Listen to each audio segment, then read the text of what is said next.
Every day, you know, I'm trying to do my best to show up and set an example.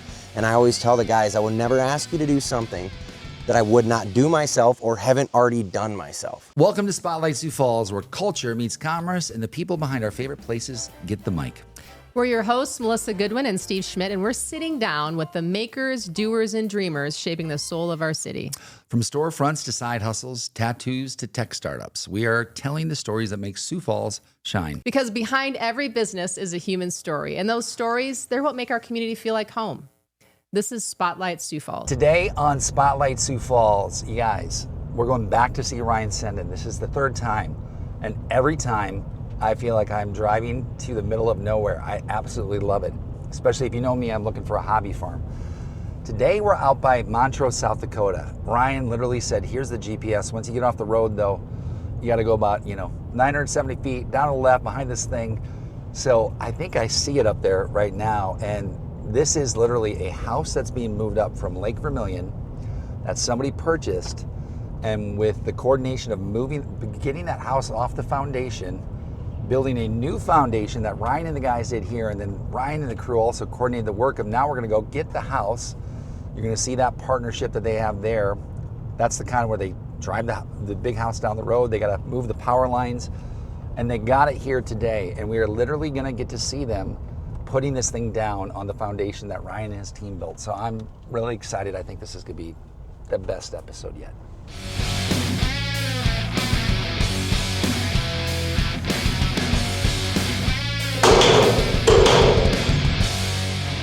Ryan.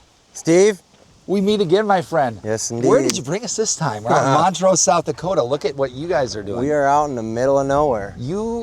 Okay, so this house just got here today. Yes. You built the foundation. Correct. You plop that house down, or you're working with this moving company, and they plop the house down, but there's like surgical precision here. There's stuff everywhere. There's a lot of moving parts, literally and figuratively. You do a lot of variety of work. We find a way to get ourselves into all kinds of trouble. I like it. Let's go check it out. I want to learn everything about Absolutely. what you've done, how you're putting this together, and how this literally becomes a home starting today. Yeah, absolutely. How you been, man? Good, how are you doing? I'm doing good. I kind of feel like we just met for a wedding, and you kind of were Yeah. the bride meeting me at the altar. Absolutely. All right, Ryan, so I want you to kind of walk the viewers through this, because we just took a tour around here. You gave me the 411 on everything, but we've got beams that are getting slid in and out of this house that, like, if I was doing it, it would not be pretty. This is a very scientific process. Like, walk us through start to finish, like in a minute. Like, how did this all come together? Well, build a new home, buy an old home. Got to decide, well, there's family land here, and somebody was selling their house, ready to move. For the clients, it was, let's go that route. Well, start the process. Who's going to do it? So my concrete guy that I work with exclusively actually got me roped into this. And so... You rascal. He kind of told the homeowners it's a package deal. So Okay. Here we are. Here you are, and they know you're very good at detailed work. So this is, I mean, if you follow the episodes, guys, this is, everything is a seismic shift from the last time. We started up on a lake, building this big, beautiful home, framing it up. Last time we went out to a cottage. North, I got busted from this on social, but it was northwest of Garrettson, northeast of Garrettson. Northeast of Garrettson. Right on the Minnesota-South Dakota line. Absolutely. Here we are over next to Salem. Salem's about 10 miles away. Sure. Yeah. Shout out to the Salem Meat Locker. They do a great job with cutting Hell beef. yeah. But We'll this have to is, check it out. If anybody's been watching this, like, you don't do the same thing every day when you show up to work. No, then this one's totally new to us. Got it. So, well, Never obviously, moved a house. you guys are doing just fine. So I kicked you out by now. It's been really cool to see the family who owns the land showing up here and seeing how much it means to them. Absolutely. And we even got a tour of like what the house looked like 100 years ago. I can't wait to have everybody see the transformation, dude. So like for 1880, they built the original house. 150 years. 125 years to be precise. Give or take. Their question was, wonder when you move a house if the ghosts go with the house or if they stay where it was. We buried them in the pile of rubble at the old house. Well, and everything's still out here. So that original barn and, you know, where the pigs were and it looks like feeding lot for the horses, it's all still here. So this is sentimental to them. Sure. Like this land, right? Absolutely. They went and fetched a house that they got that they liked from a previous owner who didn't want it knocked down. What goes into that process from Lake Vermilion to here? That's a great question. So basically, we have our drafter, Ivy Craft with Precision Draftworks and Design. She comes out with her tripod and her Matterport camera, and basically we scan the entire exterior of the house, the entire interior of the house, every room. What we're doing is we're trying to basically build a blueprint of what's there. Okay. So based on her scans, it creates a point cloud, and given that point cloud, she can actually basically draw the walls in. Then we come back out on site, measure around the perimeter to make sure all of our wall measurements are right. Then we basically start working in the basement, and we have to figure out where all the bearing locations are and where all we have to locate walls to support the house above. So once that process is done, it's a submittal process basically with the house moving company and the homeowners. Then we come in and design the basement. How do we want to do the interior wall layout? From that point, house mover comes out, pick everything up, which is a process. Huge process, absolutely. Yeah, these guys are great, man. They've been awesome to work with. They're definitely a riot.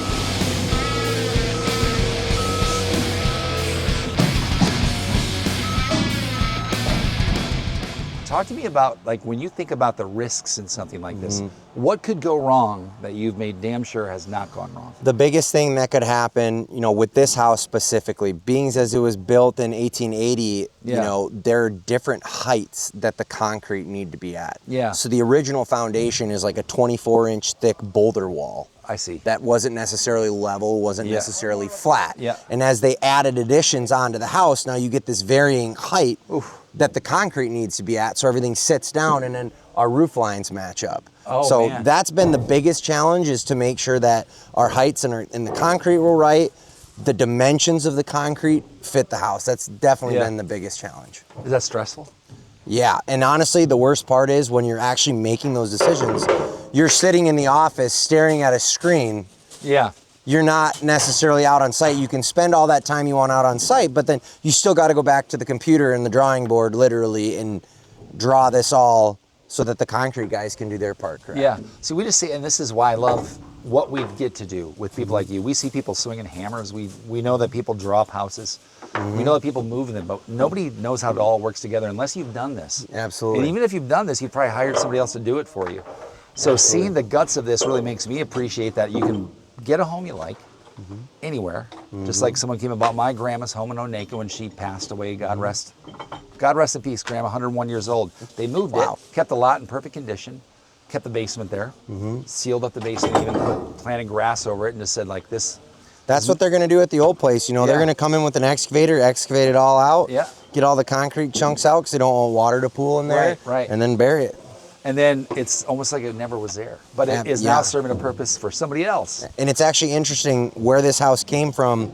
They had built a new house with a 2-foot gap between this house and the new house. So when the house movers got there to move it, there was one side that was basically completely inaccessible to them because there's literally a brand new house 2 foot away from this house. So working around all those things, man. I mean, that's why people hire you. I think it's the attention to detail, because these things can go wrong. If something can go wrong, it will, unless you prepare. Absolutely. And that's why I like asking these questions, like what could go wrong? Because until you pull out today and see this thing put together and start to seal it up and make this the home that he's going to move in here in the next 30 to 60 days, then it's winter. Absolutely. You've had to have this thing sealed up and ready for a South Dakota winter. And it's not like we're in town. This wind's going to be a whipping. Absolutely. It's going to be cold out here. How do you always end up in the country? I prefer it that way. Yeah. Typically, I've got bigger job sites, plenty of space to store materials. But city is very chaotic. We do a lot of work in the city too. But I mean, I'm a South Dakota boy. I love being out in the middle of nowhere. Yeah, so basically we're just going around the outside of the foundation here. We're putting sill seal down. Basically it just acts as a little protective barrier from water, moisture that's going to sit on top of the foundation, so that way it's not going to leak inside and it's not going to cause that bottom plate to rot out, essentially.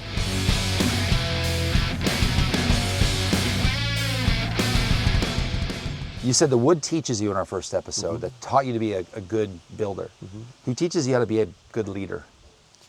That's a great question. Honestly, like all the role models that I've had throughout my life, guys that work for me that I look up to and could never quantify that, how much I respect them to Yeah. their face, but I look up to them and I watch how they lead. Yeah. They're much older than me. They've been running jobs and their own businesses and guys a lot longer than I have, and I look up to them a lot. And Yeah. anytime I meet people in the industry, I'm just like a sponge. I'm annoying with questions. I'm like, I want to know. Teach me. How do you manage this? I see you're going through this. How are you dealing with this? What are you doing pragmatically to solve these issues when it comes to whether it's finances, running the guys? How do you treat the guys? How do you train the guys? Yeah. There's a lot of stuff that I'm constantly trying to sponge because I don't know all the answers. But I've been fortunate to have a lot of good people around me all the time that I can learn from and grow with.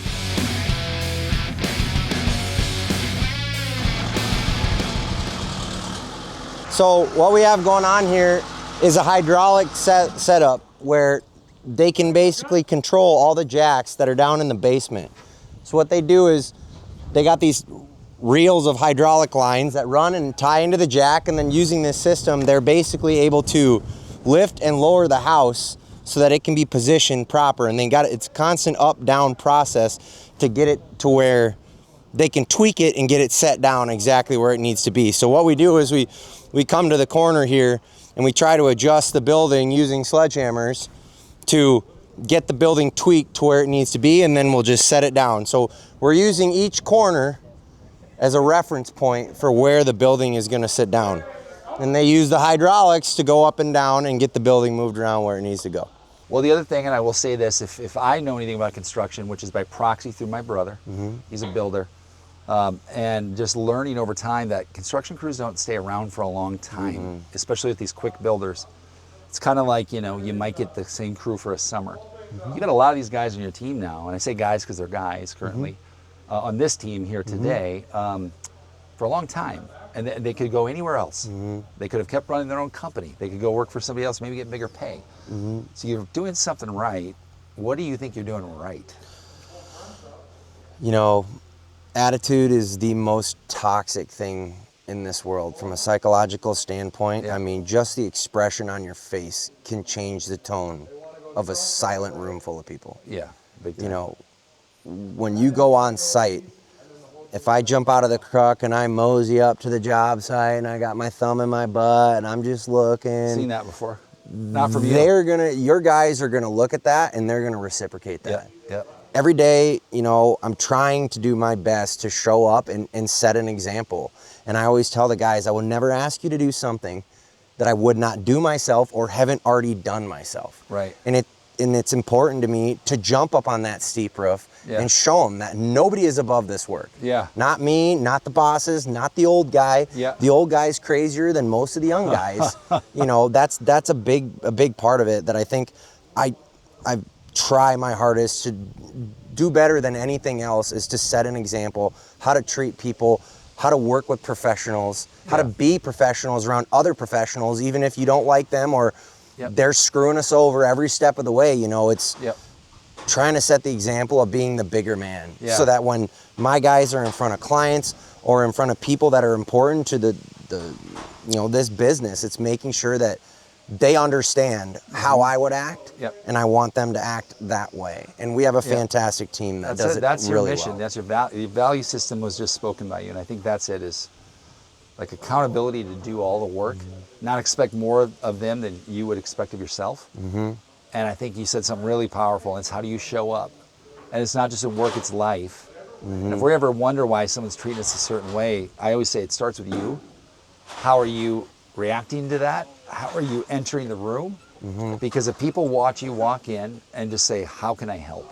Yeah, absolutely. They will open up to you every time. If you come in and say, do it like this, they're going to say, I don't think so.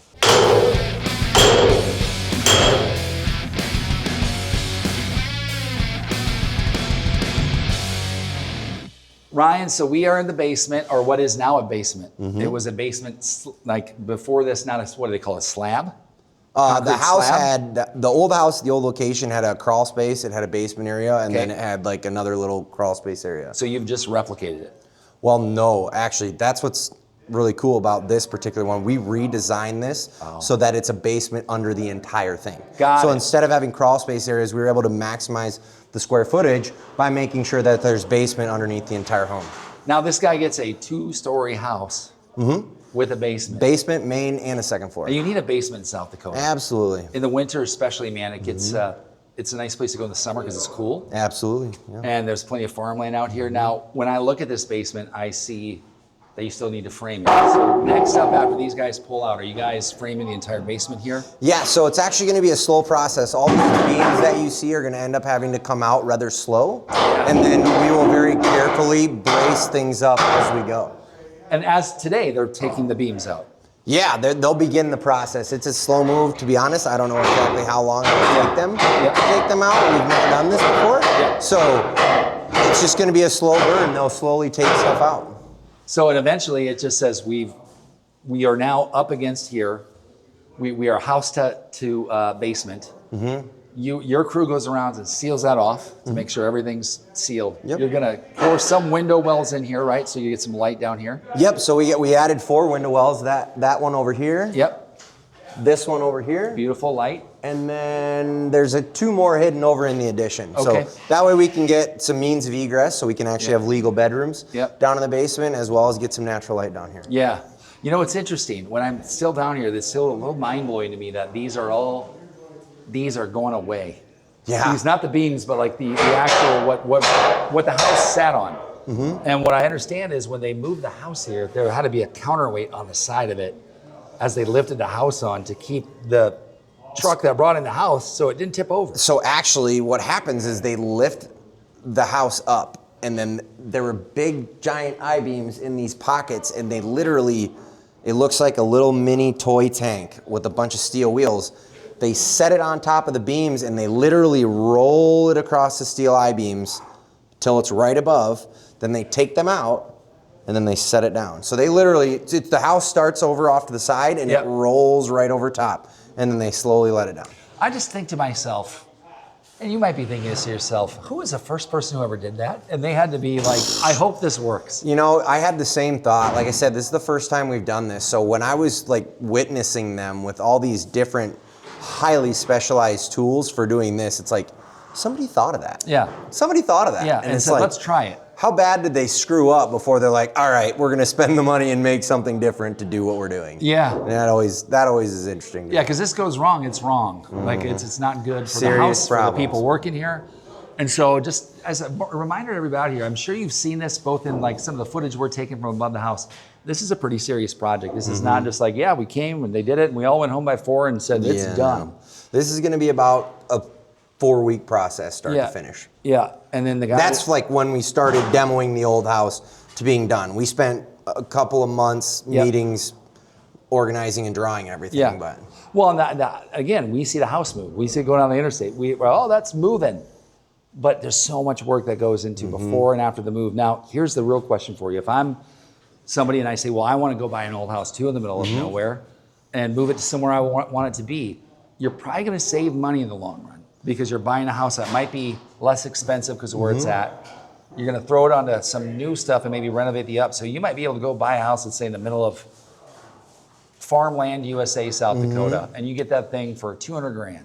yeah. You're gonna probably pay another 100 grand to move it here. Cost benefit analysis, I mean, especially for this family, it definitely worked in their favor. Yep. They had a neighbor not too far away that was selling the house, and I think they got a pretty dang good deal on it. And you know, for them it was like, well, let's dang near double the square footage, put a full basement underneath of it for the cost of the concrete and our carpentry work. I mean, to build a house new with this much square footage would be way more than what they've got going into. Yeah, you're looking at, well, we've been to some of those $1 million houses, right? Yeah, and absolutely. You guys don't build a cheap house. You build a nice, thorough, real timber home. So this is a trip to see you guys. Yeah. Ryan, let's go back here. I want to see what you were calling earlier. This got me really curious about you guys. So Ryan, what are they doing right now? It looks like they're taking some big old sledgehammers and knocking the living crap out of these things. So what they're doing right now is actually the fine adjustment of how this is going to fit down perfectly on top of the concrete. So what they'll do is they'll beat these posts. You see these hydraulic jacks. Yep. If they hit it this way, the whole house is gonna move back that way. Because of the weight of the house. Correct. So you can see. Oh my God. That's crazy. Right now, they're hitting it this way because they're trying to move the house in the opposite direction. Yes, it's a bounce effect. Yeah. You hit it this way and it bounces Swings back. Goes a little further. Yes. Because of the weight. Yes, so this is the fine adjustment. So between Millbank house movers and our guys, they're out there coordinating and trying to decide, hey, we need to do this, we need to do that, we need to do this, so that where we cut the house will actually line back up. I'm intrigued. Who is back to the first person thinking of like when they did this, like if we just hit it this way, the weight will shift back this way. Trial and error. Out by accident. Exactly, trial and error. All right, man, I've learned a lot today. Thank you guys. I'm sure these guys have pushed with skid loaders and pulled and pushed with trucks and you name it, tire against the wall. Yeah. I'm sure they've done it all. Sometimes you probably just lean against the house and said push like hell. Absolutely, absolutely. So they will build these tiers of pilings so that if anything were to fall, it's supported. They're also able to use these to change the level of the jack.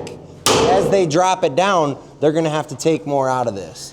And then when this goes out, here's my question. So they move these out. My brain's not quite processing it yet. When do you come under with the beams? Because these got to come out before you put your beams So we'll actually slowly start putting 4x4s in as they start disassembling this stuff to help support. Then we'll locate our walls, we'll snap the lines on the floor for where our walls need to go, and then we'll just build the wall as we pull the 4x4s out. There's a lot of math that goes into construction. You know, and sometimes we miss stuff. So this area right here actually was an area, there was another addition on the house that was done right here. You can see where the old floor joists were. Because of the building constraints that the house movers had, we actually had to cut this entire addition off the house. So once we're all said and done here, we're actually gonna completely reframe this area. This is actually part of the laundry room. Wow. We're standing under the laundry room. There's the laundry box for the water shutoffs. Okay. But unfortunately, because of the constraints of the beam systems that they use, we weren't able to get this lifted with the house. So we had to cut it off and we're gonna frame it back on. Mind-blowing. It's mind-blowing. So right here, if you can get the camera up in that, what we're trying to do is align that so that on the outside of the framing, everything's as close to flush as we can possibly get it. It's really difficult to get it perfect because we only have these pilings to beat on to move it, but the goal is to get those points to flush out as close as possible. So we have a cut point right here, right around behind you here. You can see this slot here. There's another cut point there as well. And then also where the garage meets the house. So what we have is 3 separate parts that are all getting brought together to form this farmhouse. I'm just looking, my dad was an engineer, and so like Ty even asked me the question, he goes, I wonder if they have electric out here run already. And I said, yeah. Do you have run from the, you've already run that So in? the electrical panel is actually strapped to the floor right now. It was once on the wall, we had to hang it from the ceiling. They have actually trenched power into the basement. Yep. And then eventually that will get retied into the panel. So much goes into this. Yeah, I mean, there's a lot that goes into it. All the underground plumbing is already done, so we know where the bathrooms are gonna be, the electrical's stubbed in, the sump pit's in the proper spot with drain tile already tied in. All of our window locations have drain tile stubbed up where we'll put the window wells. Yeah. I mean, there's a lot of planning. And one thing that you can't actually see is where all these bearing points are, where we have to frame walls, there's actually thickened concrete underneath the slab. Yep. Where those walls need to go to help support the load of the house. Say and all no that more. has to be done from a computer screen. We can't. Take my money. I don't want to do any of that. Like that sounds so awesome when you're on the outside, and I'm just like, cool, that's why you do what you do. Yeah. That's why he does what he does. So eventually, these pilings will be disassembled and they'll place rollers on top of each of these pilings, and this I-beam will actually roll right out of the house. Same thing with this one. They'll put rollers on top of this, and the whole beam will roll out of the house. And they drag it out with a skid loader. So you'll notice here where all of these floor joists are overlapping, that's what we would call a load transfer or a bearing wall location. So it's really important that as we move through this process, we keep those areas properly supported so that we can eliminate any kind of sag in the floor. Now, this house was built originally in 1880, so there's no guarantee that we're going to get a perfectly flat floor, but we're going to do our best to make sure areas stay supported. And try to maintain as much of the integrity of the home as we possibly can.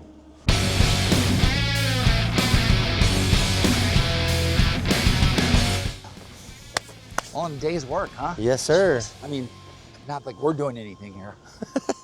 Ryan, dude, this has been super real. We're not even going to tell you guys what we're doing next, but it's going to keep getting a little crazier. Absolutely. Every episode, as you can see here, we get closer to winter. Here's one thing I want to know before we go. Do you guys work right through the winter? Yeah, you catch me up on a roof laying plywood in the middle of February. Not everybody does that, do they? Most people are smarter than me.